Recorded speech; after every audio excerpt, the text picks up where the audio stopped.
Sidang paripurna untuk memilih ketua DPR menjadi berbeda dengan keberadaan anggota DPR RI tertua Popong Oce Junjunan. Saat memimpin sidang, sikapnya terlihat tegas, lengkap dengan tutur bahasa dengan aksen daerahnya yang kental.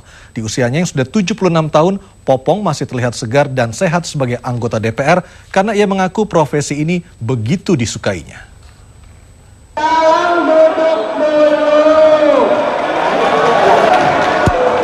Apa yang harus diketahui? Tegas dan teguh pendirian. Kesan itu tersirat dari gaya kepemimpinan Ibu Popong Oce Junjunan saat memimpin sidang paripurna yang berakhir Kamis pagi.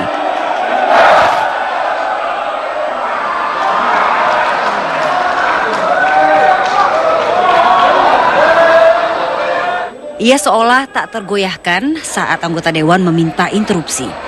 Politisi Golkar kelahiran 76 tahun silam ini juga memiliki kekhasan lewat lontaran bahasa daerah asal Jawa Baratnya yang kental.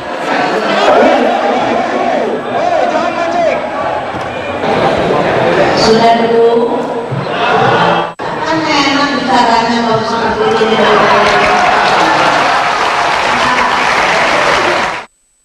Ibu Popong memang dikenal sebagai pribadi yang tegas.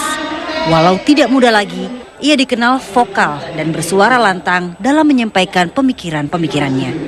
Wanita kelahiran Bandung 30 Desember 1938 ini sudah lama berkiprah di bidang politik. Sejak 2009, ia terpilih sebagai anggota DPR lewat pemilu tahun 2009 mewakili Dapil Jawa Barat 1. Saat itu ia memperoleh lebih 25.000 suara. Kini di usianya yang sudah mencapai 76 tahun namun masih terlihat sehat, Ibu Popong kembali dipercaya duduk di kursi DPR RI. Atau nomor hiji mah sehat, kalau tidak sehat bagaimana? Biar dari pagi sampai tengah malam, tidak masalah karena saya menyukai. Ibu 4 anak ini memang dikenal peka terhadap fenomena pendidikan di Indonesia. Salah satunya ia pernah menyuarakan agar pemerintah tidak memaksakan ujian nasional sebagai satu-satunya standar kelulusan siswa karena bisa berdampak buruk bagi kualitas pendidikan nasional. Perempuan yang pernah menjalani profesi sebagai guru bahasa Inggris ini juga begitu menyoroti penggunaan istilah asing oleh para menteri dan pejabat dan lebih baik menggunakan istilah bahasa negeri sendiri. Tim Liputan RCTI melaporkan. Genap 24 jam dilantik dengan biaya 16 miliar rupiah, anggota DPR baru sudah menunjukkan perilaku yang tidak taat aturan saat mengikuti sidang perdana paripurna. Kericuhan mewarnai sidang paripurna yang berlangsung hingga menjelang azan subuh.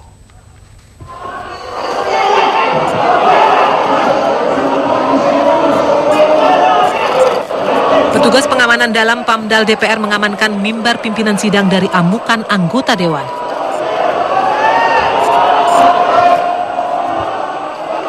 Namun ternyata tidak menghentikan aksi anggota dewan yang terhormat.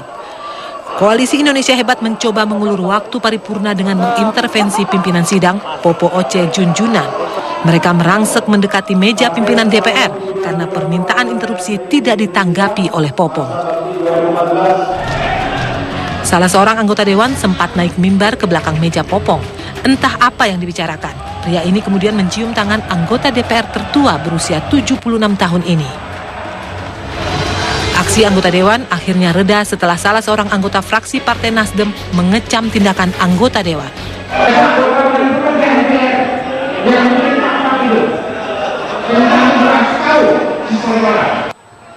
Selanjutnya, sidang diwarnai aksi walkout PDI Perjuangan, PKB, Partai Nasdem, dan Partai Hanura. Paket pimpinan DPR yang diusung Koalisi Merah Putih akhirnya disahkan oleh rapat paripurna. Ketua DPR Setia Novanto dari fraksi Partai Golkar, 4 wakil ketua DPR terdiri dari Fadlizon dari Gerindra, Agus Hermanto dari Partai Demokrat, Fahri Hamzah dari PKS, dan Taufik Kurniawan dari Partai Amanat Nasional. 5 pimpinan DPR diambil sumpahnya oleh Ketua Mahkamah Agung Hatta Ali sekitar pukul 4 subuh. Pemilihan pimpinan DPR ini berjalan sangat alot dan seru, pertarungan antara Koalisi Merah Putih versus Koalisi Pendukung Jokowi JK. Partai Demokrat yang memiliki 60 kursi dan faktor penentu dalam peta politik di DPR sempat berusaha diajak masuk koalisi PDI Perjuangan. Koalisi Jokowi JK gagal mengajukan paket pimpinan DPR. Sesuai tatip DPR, pimpinan DPR harus terdiri dari 5 orang dari fraksi yang berbeda. Koalisi Jokowi JK hanya didukung PDIP, PKB, Nasdem, dan Hanura. Tim Liputan RCTI melaporkan. Perilaku anggota baru DPR dalam sidang perdana paripurna menuai kecaman dari masyarakat. Anggota Dewan yang terhormat tidak sepatutnya memiliki perilaku tidak terpuji, apalagi mereka merupakan wakil rakyat yang dipilih dalam pemilu legislatif 9 April yang lalu. Saya, apa yang dikatakan Gus Dur seperti TK, bahkan lebih, timnya nggak bisa diatur.